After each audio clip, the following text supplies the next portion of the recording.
नमस्कार दोस्तों, स्वागत है आपका स्टेनो गुरु जी यूट्यूब चैनल। तो आज की वीडियो हम लोग प्रैक्टिस करेंगे पार्लियामेंट रिपोर्टर के लिए डिक्टेशन का यहाँ पे अभ्यास करेंगे, जो कि 150 की स्पीड से होगा। सभी लोग मैटर को प्रैक्टिस करेंगे। 5.5 मिनट का डिक्टेशन होगा। सभी लोग प्रैक्टिस करेंगे और मैटर को लिखने के बाद उसको रीडिंग जरूर करेंगे। रीडिंग करने के बाद ट्रांसक्राइब करेंगे और जरूर बताएंगे कितनी मिस्टेक आ रही, कितनी आपकी तैयारी हो रखी है। इसके अलावा दोस्तों, अगर आप डेली डिक्टेशन चाहते हैं तो आप चाहें तो चैनल का मेंबरशिप ले सकते हैं या हमारे पेड ग्रुप को ज्वाइन कर सकते हैं। अधिक जानकारी के लिए आप हमें मेल कर सकते हैं। हमारी मेल ID है studyforstenographer@gmail.com। वीडियो पसंद आए तो वीडियो को लाइक कर देना और चैनल पर पहली बार आए तो सब्सक्राइब करके नोटिफिकेशन बेल ऑन रखना, जिससे इंपॉर्टेंट वीडियो आपसे मिस ना हो।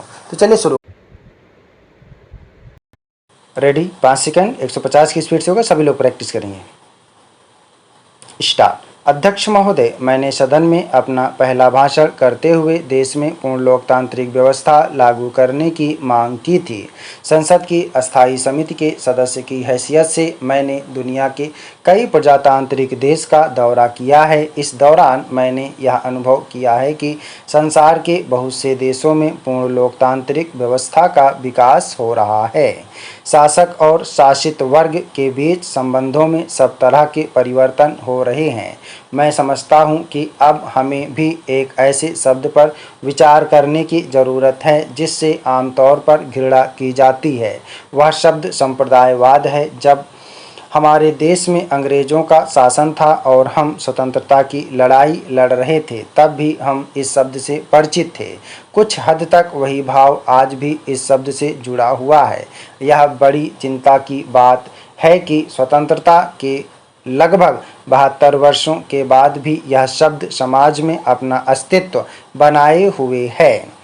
मैं समझता हूं कि भारत में गणतंत्र लागू होने तक इस शब्द में कुछ सीमा तक वे भाव बाकी थे, परंतु बड़ी खुशी की बात है कि पिछले कुछ वर्षों में जब से समाज में नवचेतना का संचार हुआ, धीरे धीरे वे भाव समाप्त होने लगे हैं।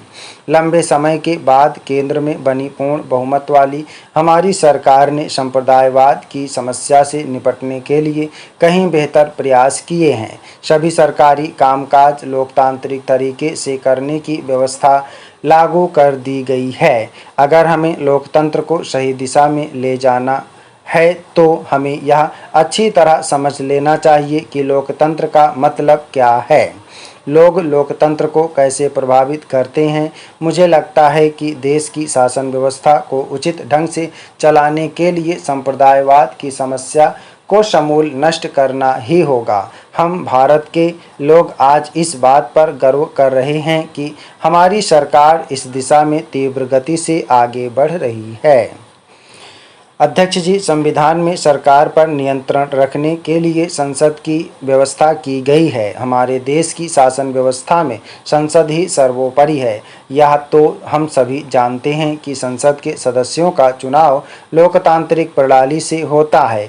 यह भी जाहिर है कि संसद जिन समस्याओं पर विचार करती है और उससे निपटने के लिए जो कानून बनाती है, वे राष्ट्रीय महत्व के होते हैं। संसद की कार्यप्रणाली को समझने वाले लोग यह भलीभांति जानते हैं कि एक तरह से भारत की 135 करोड़ जनता भी उन समस्याओं पर विचार करती है। मैं आपकी अनुमति से कुछ और भी कहना चाहता हूं। संसद में बैठे जनता के प्रतिनिधि जनता के सामान्य भावनाओं के अनुरूप ही काम करते हैं।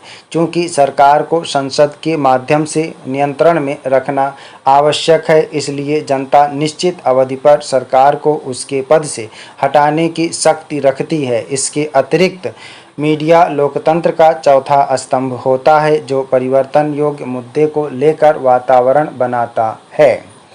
आम लोगों तक विपक्षी पार्टियों के नेता नीतियों की खामियों को लेकर जाती हैं, आंदोलन करते हैं, संसद में बहस होती है, तब जाकर सरकार अपनी नीति पर पुनर्विचार करने का मानस बनाती है। इस प्रकार लोकमत का प्रत्यक्ष या परोक्ष दबाव बनते हैं। कई बार ये दबाव परस्पर विरोधी भी होते हैं, क्योंकि इनके पीछे समाज के विभिन्न वर्गों के सामूहिक हित होते हैं। इन सभी पक्षों के हित को ध्यान में रखते हुए सरकार अपनी नीतियों में परिवर्तन करती है, ताकि सभी को कुछ न कुछ संतुष्टि मिल सके।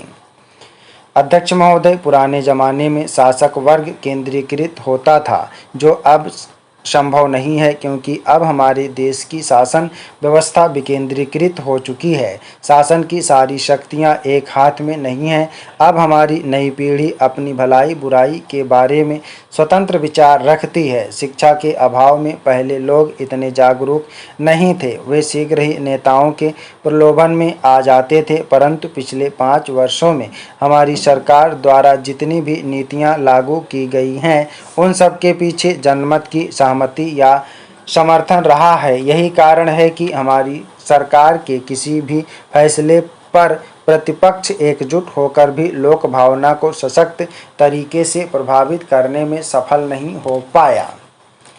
अध्यक्ष महोदय, आज इस सदन में देश के किसानों और उनकी समस्याओं के बारे में चर्चा प्रारंभ हुई है।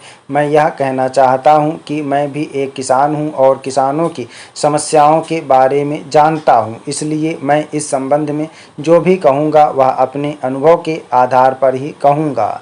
देश की जितनी आबादी कृषि क्षेत्र से जुड़ी हुई है, उनमें से 80% आबादी सीमांत और लघु किसानों की है।